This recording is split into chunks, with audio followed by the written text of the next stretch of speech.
예수께서 이르시되 내가 곧 길이요 진리요 생명이니 나로 말미암지 않고는 아버지께로 올 자가 없느니라. 너희가 나를 알았더라면 내 아버지도 알았으리로다. 이제부터는 너희가 그를 알았고 또 보았느니라. 아멘. 오늘은 이 말씀을 통해서 유일한 길이라고 하는 그런 말씀의 제목을 함께 은혜를 나눠보고자 합니다. 사랑하는 성도 여러분, 그리고 오늘 특별히 귀한 발걸음을 해주신 여러분들을 진심으로 환영하고 축복합니다. 여러분의 오늘 이 걸음이 인생에서 가장 복된 선택이 될 수 있기를 먼저 주님의 이름으로 축복하고 축원합니다. 요즘 나라는 어디를 가든지 가는 곳곳마다 도로가 참 잘 닦여 있습니다. 산을 뚫어서 이제 터널을 만들어서 길을 만들고 도로를 만들고 또 바다를 건너 길이 연결되어 이제 천국이 이를 생활권이 되었습니다. 심지어는 바다에 길을 놔서 또 해저 터널을 만들어서 섬과 육지를 연결하는 그런 시대에 우리가 살고 있습니다. 이처럼 길이 너무나도 많이 뚫려 있는 게 사실입니다. 그런데 역설적이게도 길은 이렇게 많아졌는데 정작 어디로 가야 할지 모르겠다라고 말하는 그런 분들도 종종 주변에 있습니다. 운전을 해보신 분들은 대부분 아실 건데 도로가 많아질수록 이제 나들목 하나만 잘못 들었어도 전혀 엉뚱한 방향으로 가게 된다는 것을 우리는 잘 알고 있습니다. 서울을 가려다가 부산 방향으로 가고 있는 자신을 발견할 때 느끼는 당혹감, 그것이 얼마나 당혹스러운 일인지 모릅니다. 저도 과거에 그런 경험이 있습니다. 제 아내랑 이렇게 어디를 향해 가고 있는데 운전에 집중해야 되는데 분명히 내비에서는 오른쪽으로 나가라고 그랬는데 얘기하다 그냥 직진을 한 거예요. 그래서 30분을 돌아간 기억이 납니다. 돌아가는 길은 있지만 오래 걸리더라고요. 이처럼 이런 일들이 종종 우리에게 발생하기도 합니다. 어쩌면 이런 일들이 오늘날 우리의 인생의 모습과 너무 닮아 있지 않나라는 생각을 해보게 됩니다. 정말 열심히 살았는데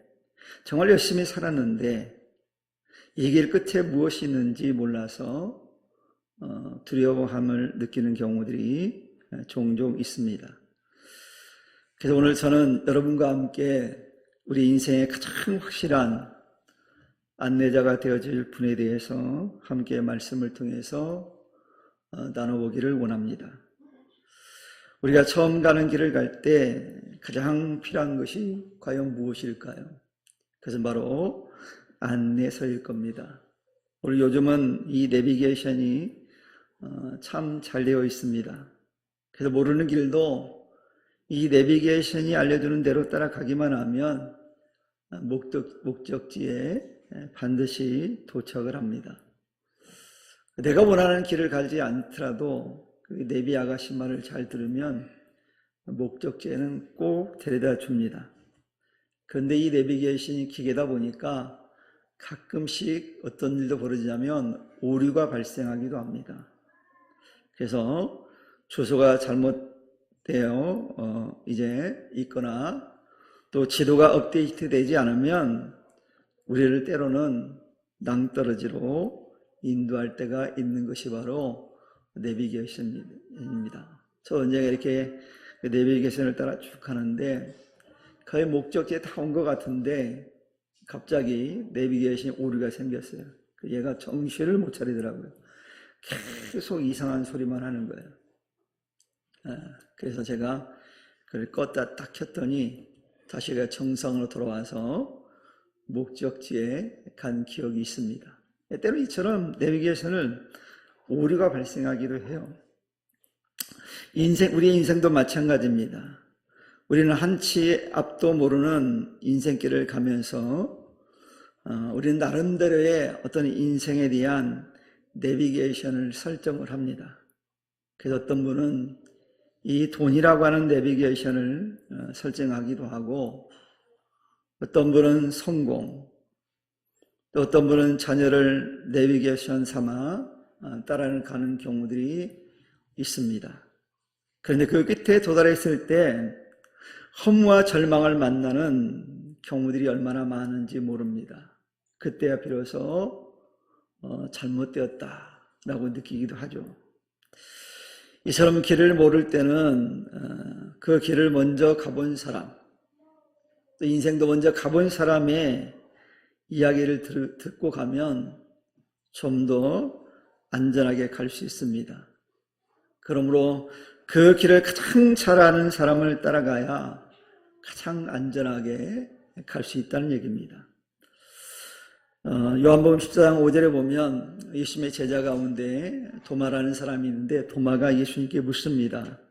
주여, 주께서 어디로 가시는지 우리가 알지 못하거늘 그 길을 어찌 알겠사옵나이까? 라고 이 도마가 예수님께 질문을 딱 던집니다. 이 질문을 받으신 주님께서 우리에게 답변을 해주시죠. 여러분, 이 도마의 질문은 어떻게 보면 도마의 질문이 아니라 오늘날 우리의 질문인지도 모르겠어요. 과연 어떻게 살아야 됩니까? 어디로 가야 행복합니까? 라고 하는 질문이겠죠. 이 질문에 예수님께서는 인류 역사상 가장 위대한 그런 선언을 하십니다. 오늘 우리가 읽은 말씀에 보면 주님께 이렇게 말씀하시죠. 내가 곧 길이요 진리요 생명이니. 주님 말씀하기를 내가 곧 길이요 진리요 생명이라 이렇게 말씀하시면서 나로 말미암지 않고는 아버지께로 올 자가 없느니라 이렇게 주님께서 말씀하십니다. 주님은 내가 길을 안다라고 말씀하신 것이 아니라 뭐라고 말씀하는 겁니까? 내가 바로 그 길이다 이렇게 말씀하시는 거예요. 아는 차원이 아니라 내가 바로 그 길이다라고 말씀하고 있어요. 세상의 종교와 철학은 이렇게 얘기합니다. 이 길로 한번 가보십시오 라고 가르칠 정도입니다. 근데 예수님은 친히 뭐라고 말씀합니까? 당신이 그 길이 되어주셔서 우리의 손을 잡고 영원한 생명의 목적지로 인도하시겠다라고 약속하신 거예요. 친히 길이 되어주셔서 안내자가 되어주셔서 그곳으로 데려가시겠다라고 주님께서 말씀하고 있는 거예요. 그러면 왜 예수님만이 이처럼 유일한 길일까요? 인간과 하나님 사이를 가로막고 있는 것이 있는데 그것은 뭐냐면 바로 죄라고 하는 절벽입니다. 이게 절벽이 놓여 있으니까 하나님을 알아볼 수가 없죠. 어떻게 보이겠습니까?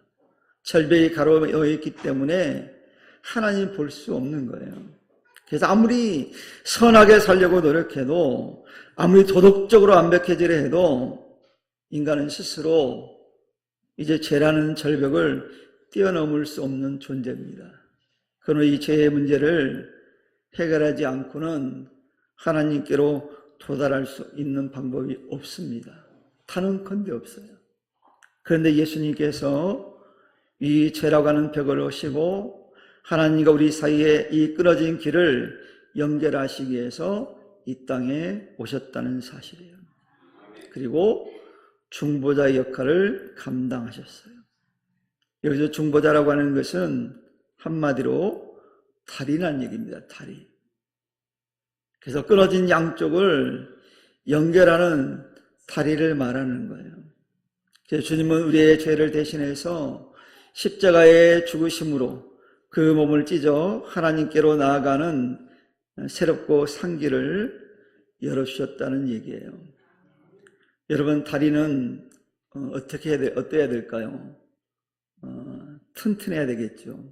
다리가 튼튼하지 않으면 아무것도 옮길 수가 없어요. 우리나라에도 오래전에 한강대교 가운데 다리 하나가 무너졌습니다. 그래서 많은 사람들이 죽기도 하고 다치기도 하고 그가에 큰 문제가 되어서 많은 문제를 낳았죠. 그것은 다리라고 하는 것은 사람도 다니지만 차도 다니고 트럭도 다니고 그러니까 어마어마한 것들이 지나가야 되는 것이 다리입니다. 튼튼하지 않으면 안 됩니다. 다리는 튼튼해야 됩니다. 사람의 다리도 역시 마찬가지로 튼튼해야만이 건강하다고 그럽니다. 그래서 우리가 다리 운동을 많이 하라고 그러죠. 요즘 사람들이 많이 하는 운동이 뭐예요? 걷는 거, 스쿼트 운동 이런 거 많이 하잖아요. 왜요? 건강하려고. 다리가 매우 중요합니다. 그래서 다리가 건강해야지 온 육신이 건강한 거거든요. 그래서 다리는 좌우지간 튼튼해야 돼요. 사람의 다리도 튼튼해야지 건강합니다. 근데 여러분, 예수님이라고 하는 다리는요, 너무도 튼튼해요. 그 다리는 죽음을 이기고 부활하심으로써 그 경고함을 증명해 주셨거든요. 오늘 이 자리에 오신 여러분, 이 인생의 허무와 죽음의 공포에서 떨고 있다고 한다면 예수라는 길 위에 우리가 올라타시기만 하면 됩니다. 왜요? 가장 안전한 곳이거든요. 그분은 우리를 결코 멸망의 길을 가도록 내버려 두시는 분이 아니에요. 요한복음 14장 10절과 11절 말씀에 보면 예수님이 이런 말씀을 합니다. 내가 아버지 안에 있고 아버지께서 내 안에 계신다, 이렇게 말씀하십니다. 예수를 만나는 것이고 하나님을 만난 것이다 라고 말씀하고 있어요. 즉 예수를 믿는 것이 곧 영원한 생명을 얻는 것이다 라고 말씀하고 있어요.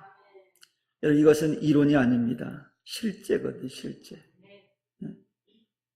그걸 어떻게 알 수 있냐면 주님이 행하신 수많은 기적과 표적들이 이걸 증명해 주고 있어요. 특히 오늘 초청받아 오신 분들에게 말씀드리고 싶습니다. 기독교는 단순히 착하게 살자라는 도덕적 교육이 아닙니다. 기독교는 살 길을 찾아주는 거거든요. 그래서 죽음의 길에서 생명의 길로 방향을 트는 것이 바로 기독교입니다. 그 유일한 통로가 바로 예수 그리스도라고 오늘 성경은 밝히고 있어요. 그러니 이제 우리는 그 길을 선택해야만 합니다. 길은 보기만 해서는 목적지에 도달할 수 없거든요. 그 길 위에 실제로 걸어가야만이 목적지에 도달할 수 있어요. 그래서 주님을 따르는 길은 그래서 두 가지 특징이 있습니다. 이 길을 따라가려면, 이 길을 가려면 두 가지를 우리가 기억해야 됩니다. 그 첫째는 뭐냐면 자기 생각을 내려놓고, 즉 내 생각을 내려놓고 주님을 신뢰해야 됩니다. 신뢰해야만이 가능해요.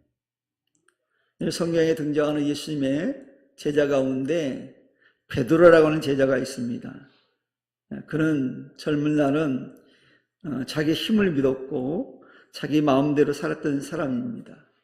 근데 그가 주님을 만나고 난 다음에 그 인생이 완전히 바뀝니다. 베드로 원래 이름은 시몬이거든요. 이름도 바뀌었어요. 예수님 만나고서. 베드로라고 이름이 바뀌었거든요. 그 베드로에게 요한복음 21장에 보면 주님께서 말씀하십니다. 뭐라고 말씀하냐면 이런 말씀을 해요. 젊어서 내가 스스로 띠뛰고 원하는 곳으로 다녔거니 와, 늙어서는 남이 내게 띠뛰고 원하지 아니하는 곳으로 데려가리라, 이렇게 말씀하셨어요. 여러분, 이거 구속처럼 들립니까? 구속이 아닙니다. 왜냐하면 우리 하나님은 나보다 나를 더 잘 아시는 분이거든요. 혹시 여러분들 가운데 여러분 머리카락 숫자를 아시는 분 계십니까? 손 들어보세요. 혹시 아시는 분? 아무도 없죠. 성경에 보니까 우리 예수님은, 우리 하나님은 머리털 하나까지 새 신바 되시는 하나님이라 했어요. 우리 머리털까지 정확하게 아신대요. 제가 예전에 대학원 공부할 때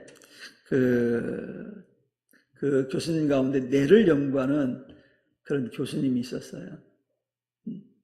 그분이 신앙은 그렇게 깊지 않았어요. 교회를 주일날 왔다 갔다 하시는 분이 있는데 그분이 저한테 그러더라고요. 뇌를 연구하다 보니까 너무 오묘하다는 거예요. 하나님을 잘 안 믿는 사람이라는 얘기죠. 너무 오묘하다는 거예요. 뇌를 연구하다 보니까 하나님이 인정되더라는 거예요.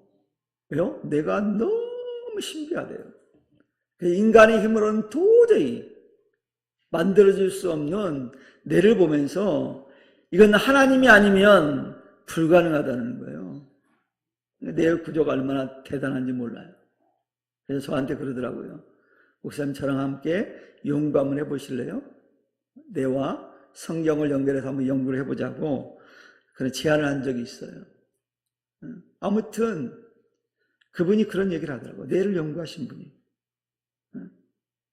그래서 하나님의 위대하심을 그가 그 뇌를 보면서 깨달은 거거든요.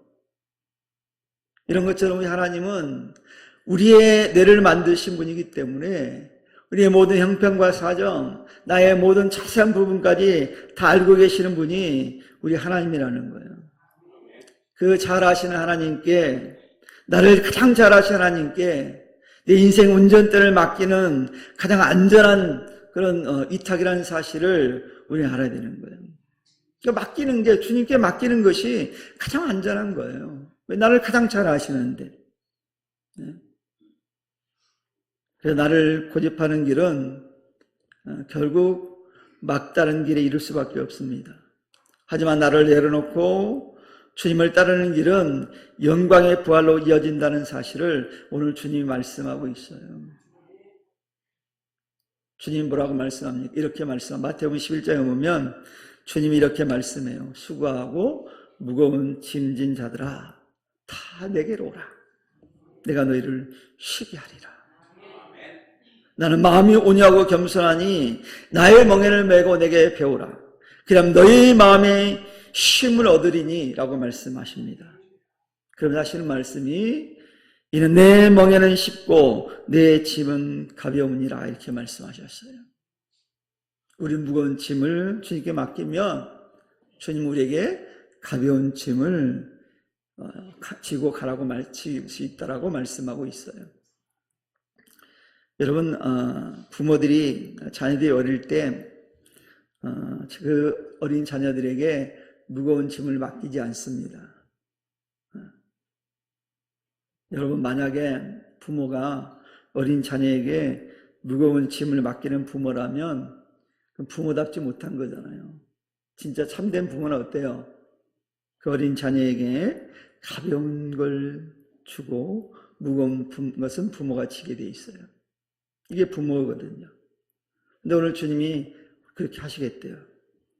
그러니 사랑하는 성도 여러분, 그리고 이 자리에 함께 하신 사랑하는 여러분, 이 말씀을 기억하고 예수님을 내 마음속에 영접함으로 또 내 무거운 짐을 주님께 맡김으로 주님 안에 참된 쉼을 얻는 은혜가 있기를 주님의 이름으로 축원합니다. 그리고 두 번째는요, 기도로 주님과 소통하며 가야만 합니다. 요한복음 14장 13절 14절 말씀에 보면 주님 반복해서 말씀하십니다. 내 이름으로 무엇이든지 내게 구하면 내가 행하리라 이렇게 말씀하셨어요. 여러분의 길을 가다 보면 험한 산도 만나고 깊은 골짜기도 만나요. 그때 우리는 지치고 낙심하는 경우가 있거든요. 그때 필요한 것이 뭐냐면 기도라는 거예요. 왜냐하면 기도는 길 대신 주님과 나누는 대화예요. 또한 그분으로부터 공급받는 에너지가 바로 기도입니다. 여러분 예수님의 제자들이 어느 날 귀신 들린 아이를 고치려고 열심히 노력해 보았지만 아무런 역사도 일어나지 않았어요. 쩔쩔매고 있는 그 현장에 주님이 찾아오셔서 주님이 이렇게 말씀합니다. 기도 외에 다른 것으로 이런 종교가 나갈 수 없느니라 라고 주님 말씀하셨어요. 이런 것처럼 우리 혼자 가면 힘든 길도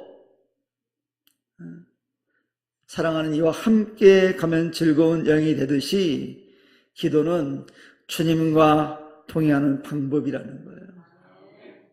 여러분, 여행할 때 가기 싫은 사람, 내가 정말 미워하는 사람하고 여행길을 하셨다라고 생각해 보세요. 그 여행일까요? 뭘까요? 그 여행이 아니라 고행입니다. 고행. 네. 여행은 누구랑 가는 거예요? 내가 좋아하는 사람과, 나랑 친밀한 사람과, 나랑 즐거움을 함께 할 수 있는 사람과 가는 게 여행이에요. 근데 그렇지 못하는 사람과 가는 거는 여행이 아니라 고행이 될 수 있어요. 고행. 고행을 하시기 원하십니까? 여행하기를 원하십니까? 즐거운 여행길에 주님과 동행할 수 있기를 바랍니다. 그래서 주님을 영접하고 기도의 삶을 시작하면 우리의 인생길은 외로운 방황이 아니라 주님과 함께하는 축제 행진이 될 거라는 사실을 기억하시기를 축원합니다. 축제예요, 축제. 그리고 사랑하는 성도 여러분, 그리고 오늘 우리 교회에 발걸음을 해주신 귀한 여러분, 인생은 정말 짧습니다. 그리고 한 번뿐이거든요. 우리는 언젠가 모두 이 세상의 길 끝에 서게 될 겁니다. 그 끝에서 여러분은 무엇을 마주하시기를 원하십니까? 오늘 예수님은 여러분들에게 손을 내밀고 있어요. 그리고 말씀하십니다. 내가 곧 길이다. 내가 곧 진리다. 내가 너에게 영원한 생명을 주겠다라고 주님 말씀하고 있습니다. 이런 사실을 깨달았던 베드로는요, 성령을 체험하고 난 다음에 자신의 목숨을 노리는 세상의 권력자들 앞에서도 담대하게 이런 사실을 선포했거든요. 뭐라고 선포합니까? 다른 이로서는 구원을 받을 수 없나니 천하 사람 중에 구원을 받을 만한 다른 이름을 우리에게 주신 일이 없느니라 그랬어요. 즉 예수님을 말하는 거거든요. 예수님 외에는 다른 길은 없다라고 그는 고백하고 있어요. 이런 베드로의 확신이 오늘 이 자리에 있는 여러분이 확신이 되기를 축원합니다. 세상의 엉뚱한 목적지를 향해 달려가던 걸음을 멈추시길 바랍니다. 그리고 잘못된 내비게이션을 과감히 여러분 끄시기를 바랍니다. 그리고 오직 한 분, 우리를 위해 십자가를 지시고 부활하신 예수 그리스도를 여러분의 진정한 길로 모셔드리기를 축원합니다. 그리고 주님께서 가신 그 길을 따라갈 때 우리 인생에는 세상에 줄 수 없는 평안이 임하게 될 겁니다. 어떤 고난 속에서도 다시 일어설 부활의 소망이 생길 겁니다. 오늘 이 초청의 자리에서 주님의 손을 다 붙잡는 여러분들 되시기를 축원합니다. 그리고 우리 부평성산교회 모든 성도와 오늘 이 자리에 오신 여러분 모두가 생명의 길 대신 예수님과 함께 영원한 천국의 소망을 향해서 힘차게 걸어가시는 귀한 은혜가 있기를 주님의 이름을 간절히 축원합니다.